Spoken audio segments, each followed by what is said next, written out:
ज्ञान का सागर है गुरु, जीवन का आधार है गुरु, अंधकार से प्रकाश की ओर ले जाने वाला सच्चा उपकार है गुरु। गुरु का आशीर्वाद ही जीवन की सबसे बड़ी पूंजी है और यही हमें सफलता की ओर ले जाती है। नमस्कार, सुप्रभात, मैं हूं प्रीति सिंह। आइए शुरुआत करते हैं हेडलाइंस के साथ। शिक्षक दिवस आज, राष्ट्रपति और प्रधानमंत्री ने दी शुभकामनाएं। देश के भविष्य को संवारने वाले 45 शिक्षक बनेंगे राष्ट्रीय सम्मान के हकदार। राष्ट्रपति द्रौपदी मुर्मू शिक्षा के क्षेत्र में समर्पण और उत्कृष्ट योगदान को आज करेंगी सम्मानित। राष्ट्रीय शिक्षक पुरस्कार 2025 के विजेताओं से मिले प्रधानमंत्री नरेंद्र मोदी। कहा, आपकी मेहनत राष्ट्र निर्माण की नींव। जीएसटी सुधारों पर भी की चर्चा। बताया कैसे बदलावों से आम जनता को मिलेगी राहत। डिफेंस से लेकर सेमीकंडक्टर तक भारत सिंगापुर के बीच हुई बड़ी डील। दिल्ली के हैदराबाद हाउस में एक बार फिर दिखी दोनों देशों के बीच रिश्तों में गर्मजोशी। व्यापार, निवेश और रक्षा सहयोग जैसे कई मुद्दों पर चर्चा। प्रधानमंत्री नरेंद्र मोदी की यूरोपीय परिषद और यूरोपीय आयोग के अध्यक्ष के साथ फोन पर हुई संयुक्त बातचीत। दोनों पक्षों ने कई अहम वैश्विक मुद्दों पर किया विचार विमर्श। प्रस्तावित भारत यूरोपीय संघ मुक्त व्यापार समझौते को दिसंबर तक अंतिम रूप देने की प्रतिबद्धता जताई। नियम आधारित वैश्विक व्यवस्था को बढ़ावा देने पर भी रहा जोर।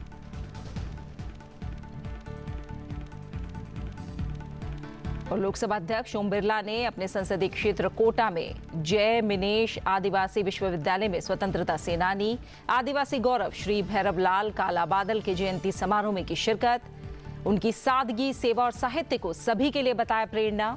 आदिवासी जनजातीय गौरव सम्मेलन में बतौर मुख्य अतिथि हुए शामिल। कहा, आदिवासी समाज के कारण ही देश का पर्यावरण संरक्षित।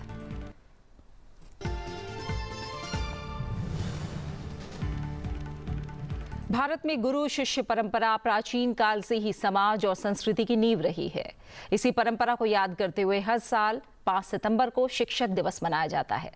राष्ट्रपति द्रौपदी मुर्मू ने शिक्षक दिवस की पूर्व संध्या पर देश भर के शिक्षकों को शुभकामनाएं दी।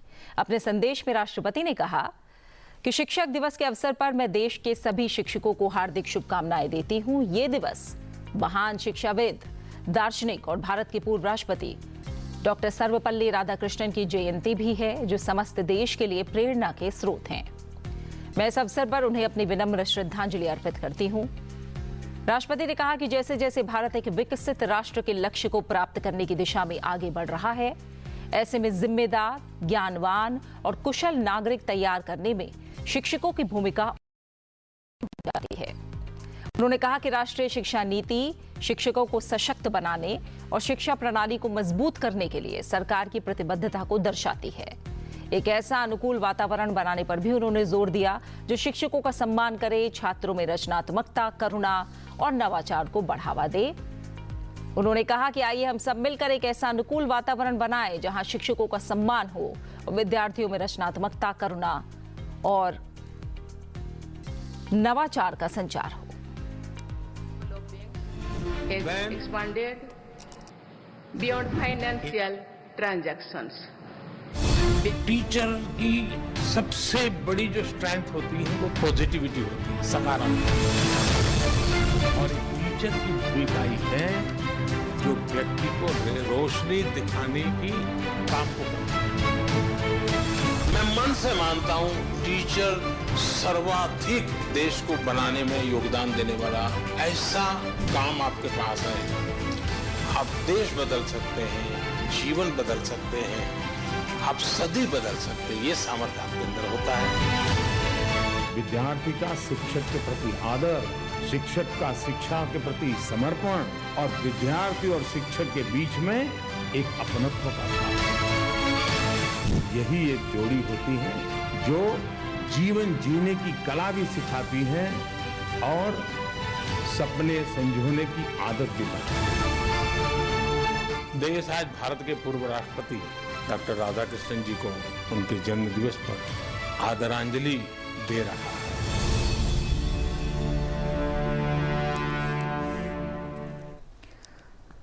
शिक्षक दिवस के मौके पर देश भर के शिक्षकों के योगदान को सम्मानित करने के लिए राष्ट्रीय शिक्षक पुरस्कार प्रदान किया जाता है और ये पुरस्कार उन शिक्षकों को दिया जाता है जिन्होंने न केवल कक्षा में बल्कि समाज और शिक्षा की गुणवत्ता को बेहतर बनाने में महत्वपूर्ण योगदान दिया। शिक्षक दिवस 2025 पर राष्ट्रपति द्रौपदी मुर्मू आज शिक्षकों को राष्ट्रीय शिक्षक पुरस्कार से सम्मानित करेंगी। ये सम्मान पूरे भारत के विभिन्न राज्यों और केंद्र शासित प्रदेशों से चयनित शिक्षकों को मिला है। ये विविधता इस बात का प्रतीक है कि शिक्षा के क्षेत्र में उत्कृष्ट कार्य देश के हर कोने में हो रहा है। पुरस्कार विजेताओं को 50,000 रुपए का नकद पुरस्कार, एक रजत पदक और योग्यता का प्रमाण पत्र भी दिया जाएगा। शिक्षकों के लिए 3 से 6 सितंबर तक दिल्ली के अशोक होटल में ठहरने की और अन्य व्यवस्थाओं की विशेष व्यवस्था की गई है।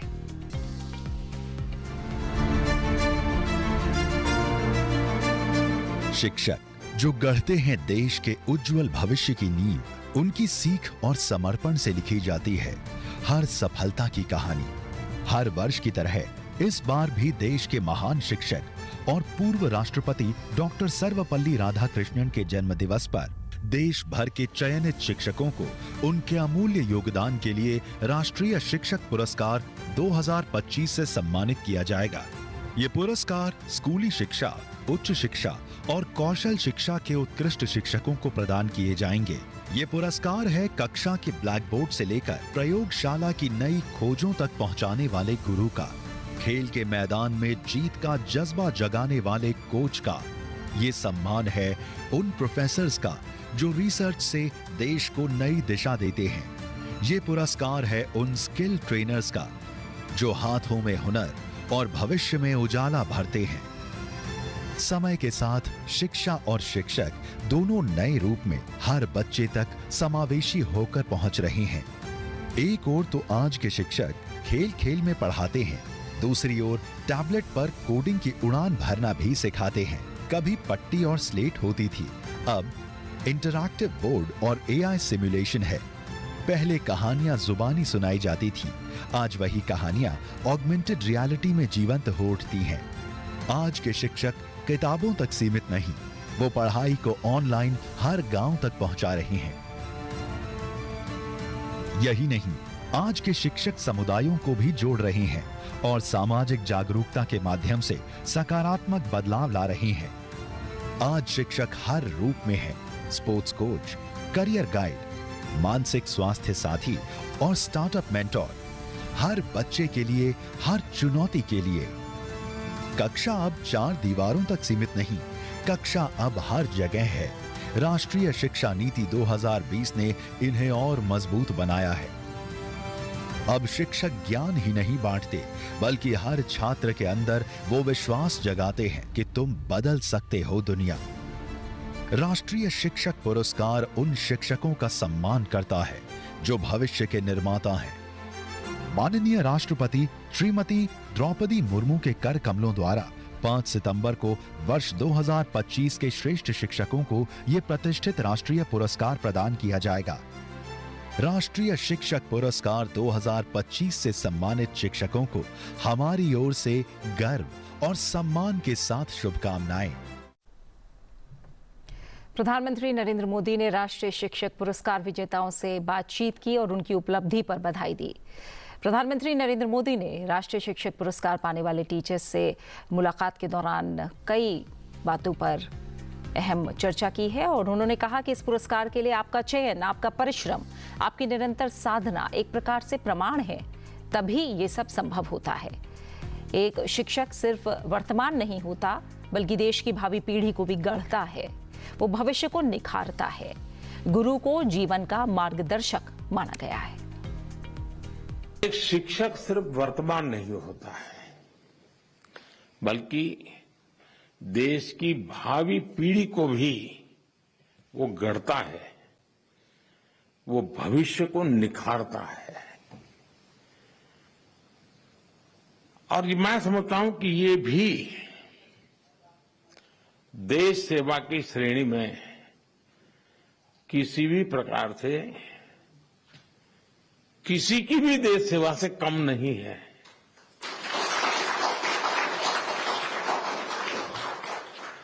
आज करोड़ों शिक्षक आपकी तरह ही पूरी निष्ठा, तत्परता और समर्पण भाव से देश सेवा में जुटे हैं। सबको यहां आने तक का अवसर नहीं मिलता है।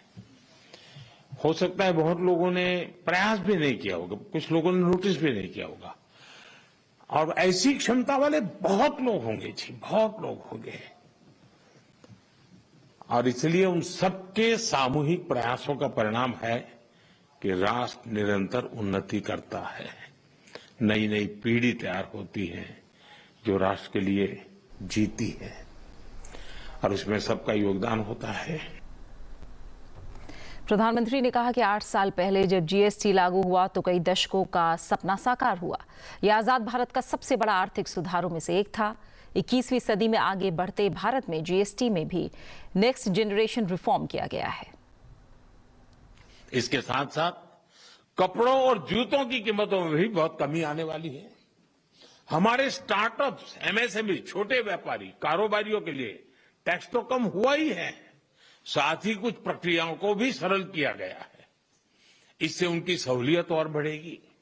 साथियों, नौजवानों को एक और फायदा फिटनेस के सेक्टर में भी होने वाला है। जिम, सैलून, योगा जैसी सर्विसेज पर टैक्स कम किया गया है। यानी हमारा नौजवान फिट भी होगा और हिट भी होगा। साथियों, अगर जीएसटी में हुए इस रिफॉर्म्स का अगर मैं सार बताऊं तो यही कह सकता हूं कि इससे भारत की शानदार अर्थव्यवस्था में पंचरत्न जुड़े हैं। पहला, टैक्स सिस्टम कहीं अधिक सिंपल हुआ। दूसरा, भारत के नागरिकों की क्वालिटी ऑफ लाइफ और बढ़ेगी। तीसरा, कंजम्पशन और ग्रोथ दोनों को नया बूस्टर मिलेगा। और चौथा, ईज ऑफ डूइंग बिजनेस से निवेश और नौकरी को बल मिलेगा। और पांचवा, विकसित भारत के लिए कोऑपरेटिव फेडरलिज्म यानी राज्यों और केंद्र की साझेदारी और मजबूत होगी। साथियों, नागरिक देवो भव ये हमारा मंत्र है। इस वर्ष सिर्फ जीएसटी में ही कमी नहीं की गई, इनकम टैक्स में भी बहुत कम किया गया है। 12 लाख रुपए तक की इनकम पर टैक्स को जीरो किया गया है। आजकल तो आप आईटीआर फाइल कर रहे हैं, तब इस फैसले का सुखद एहसास और भी अधिक होता है कि नहीं, यानी इनकम में भी बचत और खर्च में भी बचत। अब ये डबल धमाका नहीं है तो क्या है।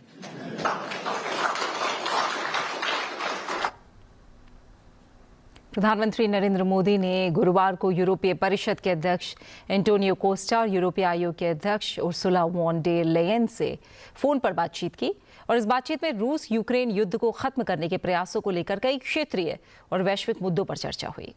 इस बातचीत में व्यापार, टेक्नोलॉजी, निवेश, नवाचार, स्थिरता, रक्षा, सुरक्षा और आपूर्ति श्रृंखला, लचीलेपन जैसे अहम क्षेत्रों में हुई प्रगति का भी सभी ने स्वागत किया।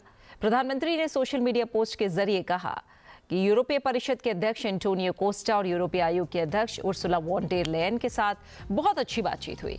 भारत यूरोपीय संघ मुक्त व्यापार समझौते यानी एफटीए को जल्द ही पूरा करने और IMEEC यानी India middle east Europe corridor गलियारे के कार्यान्वयन के लिए हमारी साझा प्रतिबद्धता की पुष्टि भी की गई है। आपसी हितों के मुद्दों और यूक्रेन में संघर्ष को जल्द समाप्त करने के प्रयासों पर विचार आदान प्रदान किया गया, और इस बात पर भी सहमत हुए हैं कि स्थिरता को बढ़ावा दिया जाए, नियम आधारित व्यवस्था को बढ़ावा दिया जाए, और इसमें हमारी रणनीतिक साझेदारी काफी महत्वपूर्ण साबित होगी।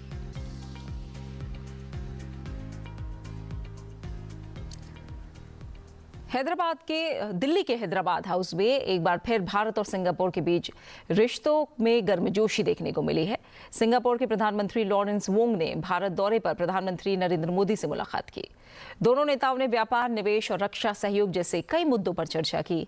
सेमीकंडक्टर इकोसिस्टम साझेदारी को बढ़ावा देने पर सहमति बनी। हरित और डिजिटल शिपिंग कॉरिडोर पर समझौता हुआ। डिजिटल परिसंपत्ति, नवाचार और अंतरिक्ष प्रौद्योगिकी में सहयोग पर भी चर्चा हुई।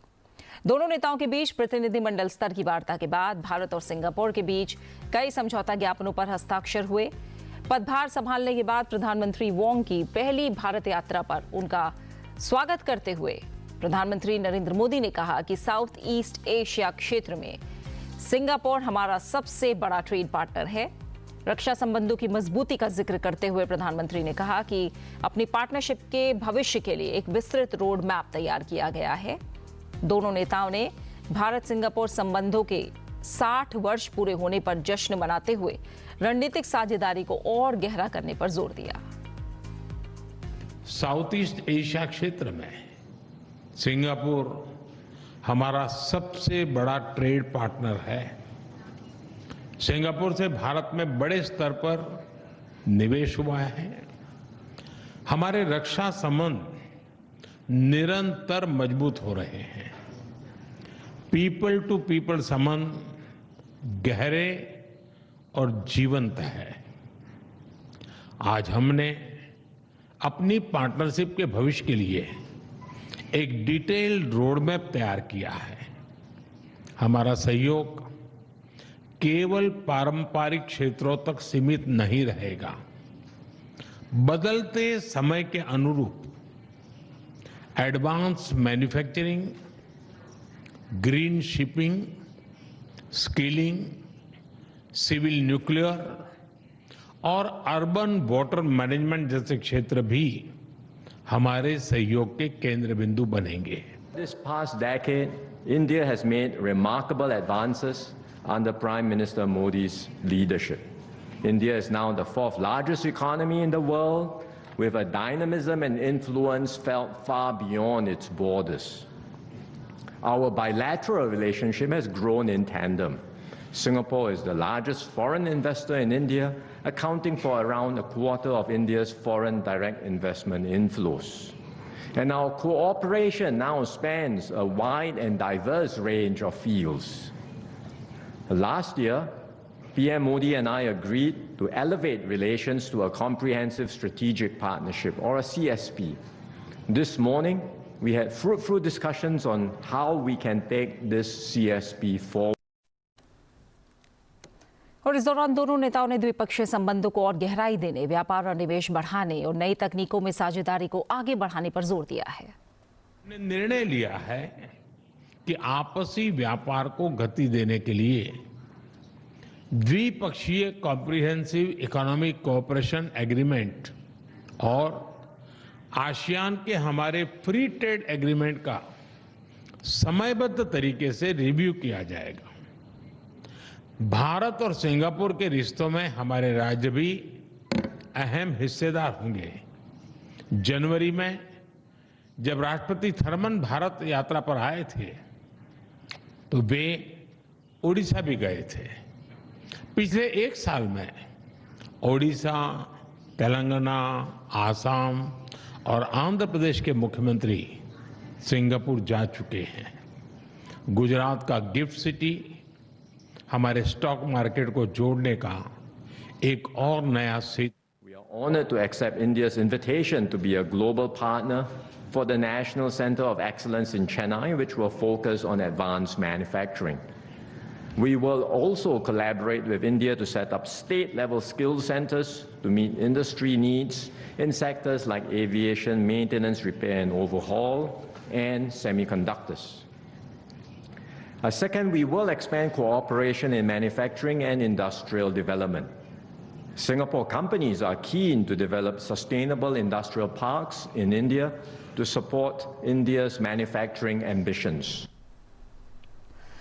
लोकसभा अध्यक्ष ओम बिरला अपने संसदीय क्षेत्र कोटा में जय मिनेश आदिवासी विश्वविद्यालय में स्वतंत्रता सेनानी आदिवासी गौरव श्री भैरवलाल काला बादल जी के जयंती समारोह में शामिल हुए।